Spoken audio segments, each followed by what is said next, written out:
Če vam je dolg čas ali pa če ste lačni zanimive vsebine, potem prisluhnite našim predlogom.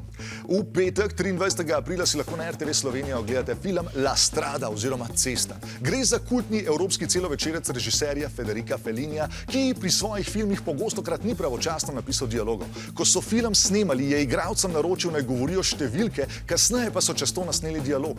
Dobra novica za vse vas lenobice, še vedno lahko postanete vrhunski režiserji. Kadarkoli pa lahko poslušate 202-jonski podcast Rožnata dolina, ki govori, o čem razmišljajo mladi, kako živijo, kako preživijo, kdo jih nagovarja in kdo ignorira.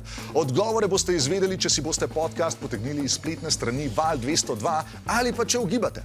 Jaz mislim, da mladi preživijo predvsem zato, ker so ves čas pripravljeni na zombi apokalipso. Tako kot jaz.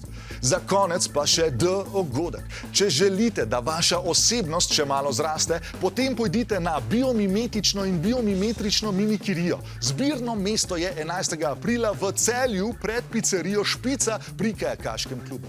Jaz vem, kaj boste tam delali, ampak vam ne bom povedal. Boste sami morali izvedeti. To so bili naši predlogi. V komentarje pa nam napišite, kako je bilo. Čau!